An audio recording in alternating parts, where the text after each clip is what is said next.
Baik, terima kasih kesempatan yang telah diberikan kepada saya. Perkenalkan, nama saya Pasti Murnizega, NIM 2021171040, semester 6 Prodi Pendidikan Matematika.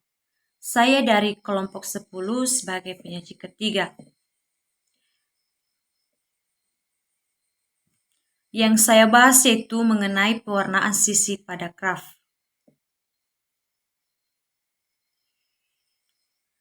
Pewarnaan sisi atau pewarnaan garis pada suatu graf adalah penentuan warna sisi-sisi suatu graf, sehingga setiap sisi yang berdekatan mendapatkan warna yang berbeda. Ukuran ketewarnaan suatu graf ini didefinisikan sama dengan ukuran ketewarnaan titik, yaitu mengacu kepada banyaknya warna yang memungkinkan, sehingga setiap sisi yang berdekatan mendapat warna yang berbeda. Misalkan G graf tanpa loop. Suatu pewarnaan sisi K untuk graf G adalah suatu penggunaan sebagian atau semua K warna.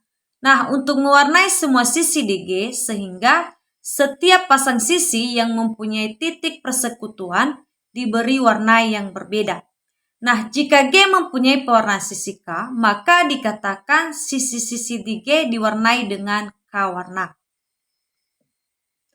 Nah, jumlah warna minimal yang dapat digunakan untuk mewarnai sisi-sisi dalam suatu graf G ini disebut dengan indeks kromatik G yang dinotasikan dengan X aksen G. Indeks kromatik dari graf G ini dinyatakan dengan X aksen G adalah bilangan K terkecil sehingga sisi di G dapat diwarnai dengan K warna. Biasanya warna-warna yang digunakan untuk mewarnai sisi-sisi suatu graf ini dinyatakan dengan 1, 2, 3, dan seterusnya sampai K.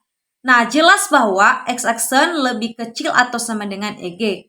Nah, jika derajat titik maksimum di G ini juga adalah MG, maka X-aksen G lebih besar atau sama dengan MG. Untuk graf Keikel dengan N titik, kita sebutkan dengan Cn. Nah, jelas bahwa X-aksen Cn ini sama dengan 2, atau untuk N-nya itu genap. Dan X-aksen Cn sama dengan 3, untuk N-nya itu ganjil. Nah, perhatikan contoh di bawah ini, di mana salah satu contohnya yaitu tentukan indeks kromatik untuk graf pada gambar, di mana telah diketahui beberapa graf di bawah ini, yaitu ada gambar G1, G2, dan G3. Nah, bagaimana cara menentukan indeks kromatiknya? Yaitu dengan cara di mana kita bisa melihat pada gambar, di mana untuk graf G1-nya terlihat bahwa X-aksen G1 itu sama dengan 3. Kemudian untuk G2, di mana X-aksen G2 itu lebih besar atau sama dengan 3. Karena kita melihat M atau derajat maksimumnya itu G2 itu sama dengan 3. Sehingga X-aksen G2 itu lebih kecil atau sama dengan 3. Karena sisi di G2 dapat diwarnai dengan 3 warna. Seperti terlihat pada gambar di atas. Sehingga akibatnya dari gambar tersebut kita melihat atau bisa kita nyatakan bahwa X-aksen G2 itu sama dengan 3. Nah, kemudian untuk G3, di mana X-aksen G3 ini lebih besar atau sama dengan 4. Karena MG3 itu sama dengan 4, maka X-aksen G3 lebih kecil atau sama dengan 4. Karena sisi-sisi di G3 dapat diwarnai dengan 4 warna. Sehingga pada gambar terlihat bahwa X-aksen G3 itu sama dengan 3. Karena dia G3 itu lebih kecil atau sama dengan 4. Nah, kemudian dari gambar tersebut seperti pada pewarnaan titik. Nah, definisi di atas hanya untuk graf dengan tanpa loop. Tetapi di sini kita juga memperhatikan graf dengan sisi rangkap. Selanjutnya jelas bahwa jika M adalah derajat titik maksimum di G, maka X-aksen G ini lebih besar atau sama dengan M. Dan jelas juga bahwa X-aksen G ini lebih kecil atau sama dengan EG. Tetapi kedua batas ini tidak selalu bagus. Nah, untuk lebih paham lebih lanjut, maka ada tahun 1963 Fishing mendapatkan hasil yang bagus, namun buktinya itu tidak sederhana.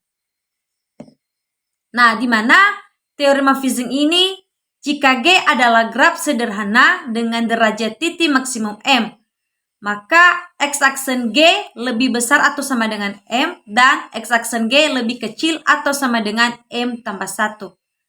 Teorema Fishing menyatakan bahwa untuk sembarangan graf sederhana ini, G berlaku x-aksen lebih besar atau sama dengan M, atau x-aksen G ini sama dengan M tambah 1. Nah, untuk lebih perluasan dari teorema Fishing ini, di mana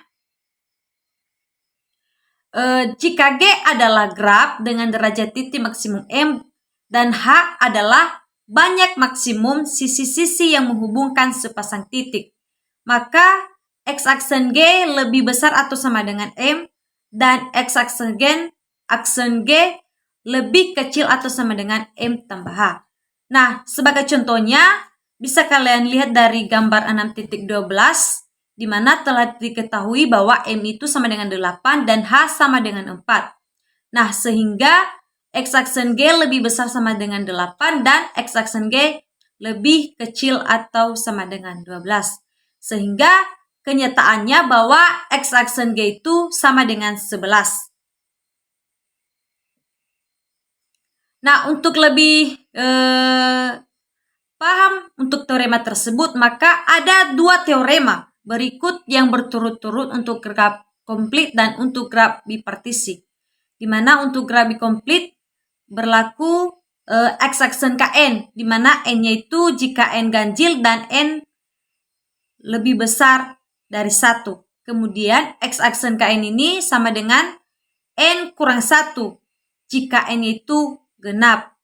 Nah, misalkan contohnya di sini adalah x-aksen K5, di mana nilainya itu adalah 5 karena dia ganjil. Kemudian x-aksen K6 sama dengan 5. Karena K6-nya n-nya 6, maka dikurang 1 sehingga mendapat nilainya itu 5. Kemudian x-aksen K7 sama dengan 7 dan x-aksen K8 sama dengan 7.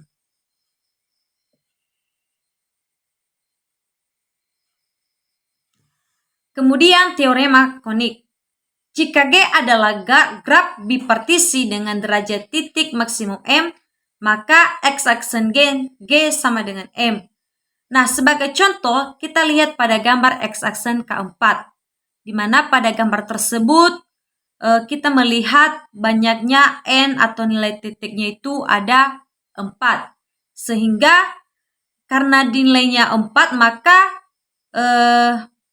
dikurang 1 karena dia bernilai genap, sehingga dikurang 1, maka kita mendapat x-aksen K4 itu sama dengan 3. Kemudian x-aksen K5, di mana nilai titiknya itu atau nilainya itu 5, sehingga kita mendapat x-aksen K5 itu sama dengan 5 karena dia nilainya itu ganjil. Sedangkan x-aksen G ini sama dengan 4. Kenapa 4? Karena dia banyak maksimum sisi yang dapat menghubungkan sepasang titik.